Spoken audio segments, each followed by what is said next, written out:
Hi, Beth. Hello. How are you, my dear? Oh, I'm doing wonderful. Excellent. I'm so glad you're It's a here. pleasure to be here with all you talented musicians. Thank you for calling us that. You're welcome. That's so nice. I feel very at home with musicians because my feelings are kind of like a studio album. They don't come out until 11 months after the events that inspire them. My mother is a musician. She's listening right now. Hello, Diane. Why I made that sensual, we'll never know. My mom and I, we go way back. And when I was little, she used to sort of like reward me with sweets if I did well on a test or didn't hurt a small animal. And she would take me to Dairy Queen. You all know it, hot eats, cool treats. I would always order a Reese's Cup Blizzard, and if you don't know, at DQ, before they hand you your Blizzard, they flip it upside down. That's protocol, you know? As if to be like, what you're about to eat is completely unnatural. That's for you. See how it sticks to the cup? It's gonna stick to your bum. So, my mom's still paying for the sweet tooth that she passed down to me because this past Christmas she had to buy me a tooth. So, it's actually a crown. I'm a queen. And they're very, very, very expensive. My parents are divorced, obviously, and my mom tried to give me her old wedding ring, the one that my dad gave her, and I just looked at her and I said, this is haunted. What am I gonna do with this haunted ring? My mom did go on to replace my dad with a small dog. His name's Nigel. And my mom and I were friends way before cell phones, but she likes to text update me on everything, you know. One time she texted me, found a piñata for 50% off because the neck had been punched in.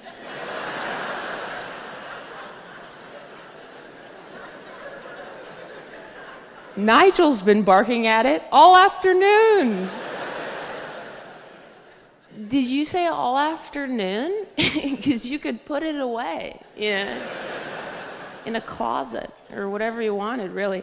I love how she did all afternoon. Did you wake up early and purchase a piñata? I'd love to know.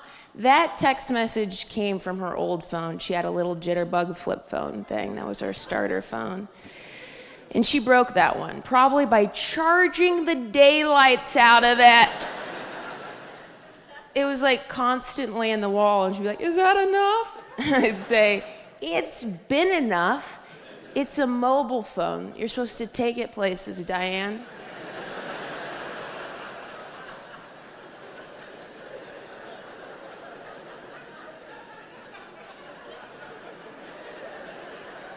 Either that or she just pressed its buttons far too hard.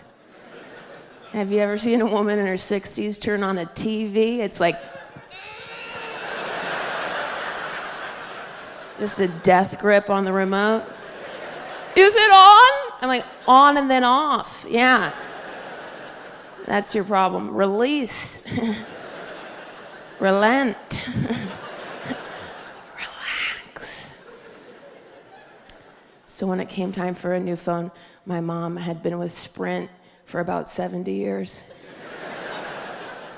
So she took it into the store. She said, my phone's broken. And Sprint said, you dropped it. My mom's like, I never. And my mom didn't drop it. She keeps it in her quilt purse, wrapped in a quilt, in another quilt. The phone rings and my mom's like, see you later.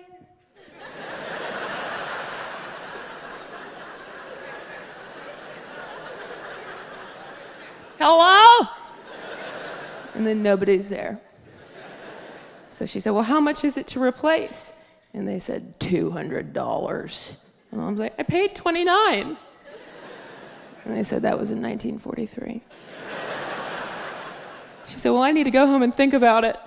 Which only a 65-year-old woman can do. You know, just like spend 3 days without a phone just to figure out whether it's cost viable, you know? So she goes home and she calls me from the landline looking for advice. And I just said, yeah, Mom, figure out how much longer you have left, you know? On the plan, you monsters.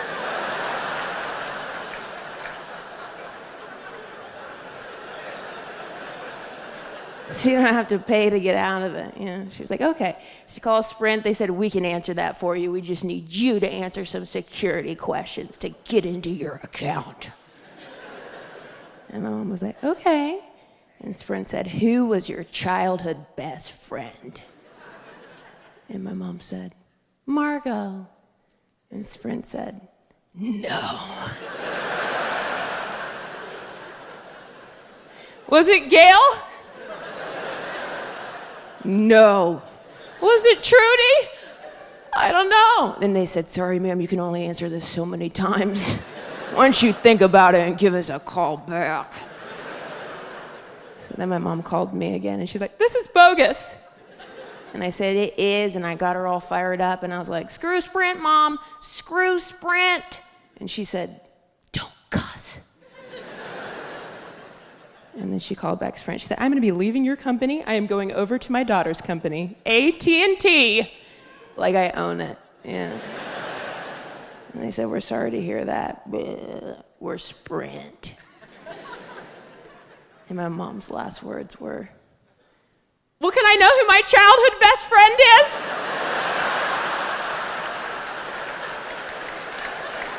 Like there's one woman that works at Sprint. That woman had no clue what she was talking about. Entirely different human than had originally been helping her, you know? Now she has an iPhone and she texted me a photo of the original bill with a bunch of names written on it. And she said, this is when I was trying to figure it out, you know? Because the original woman was trying to help her, was being very kind, even gave her a hint.